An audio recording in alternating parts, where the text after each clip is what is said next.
I would go with my grandma and my mom and sisters, and we would just look around for this Navajo tea plant.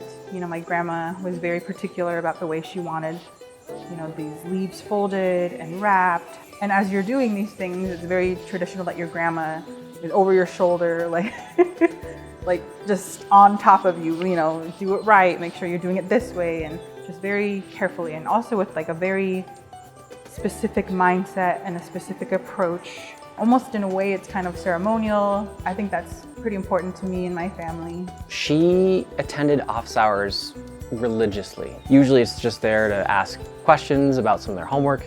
Maybe they're there for 15 minutes. Veronica was not one of those students. She was there the whole time.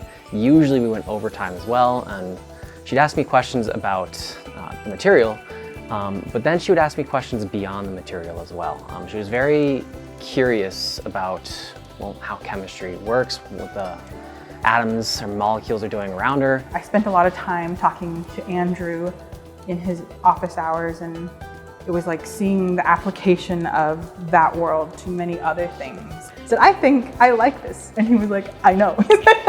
I know you like it. I was like, oh. So like he knew before I knew that I actually enjoyed this. And when she realized that she could actually learn more about some of like the biological side of it as well, in combination with the chemistry, that really, I think, piqued her interest, which is why I think she ended up in Dr. Jenkins' lab, because that ability to work with natural products like garlic and all these plants and natural products that they're using in their research. One of the unique things that Veronica got to go through is having an advisor on maternity leave.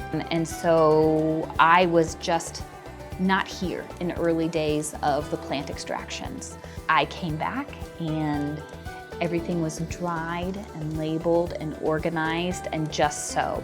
And I was just shocked. And so I think she was able to really infuse her family history into the preparation of those samples, so that instead of coming back to a bag full of rotted dandelions, we just had these nice dried samples that we've been able to use year long, practically. Did not know I would be doing something very similar with my research. I feel like there's a lot of unknowns in the lab, like how do I approach this? How do I use this tool? How do I use this instrument?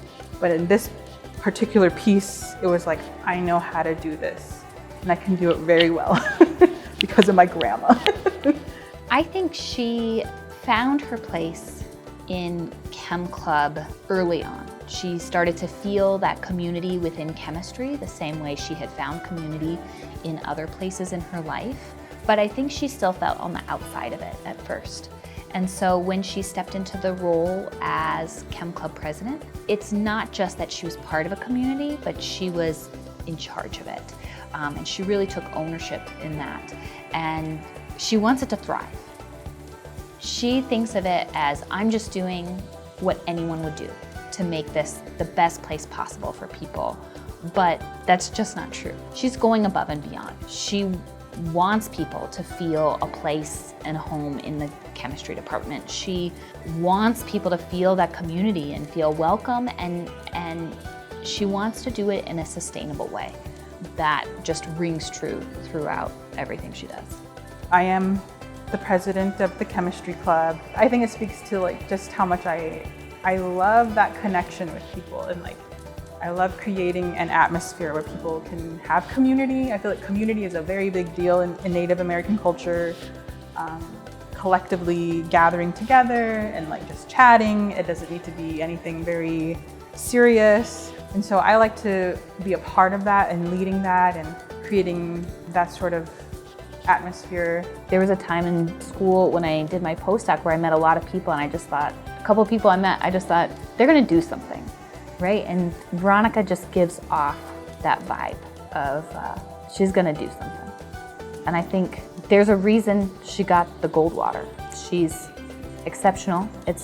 That award is designed to recognize people headed toward leadership in science. And I just think she is the epitome of that.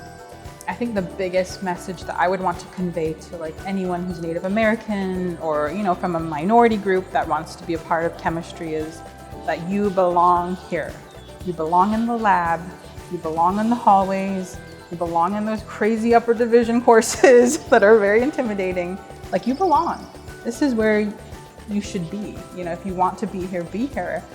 I think part of doing this job is not just getting to make a difference in people's lives, but pointing out to them the difference that they are making in their own lives. And I think one of the fun parts about this job is finding students that are exceptional and trying to convince them that they are.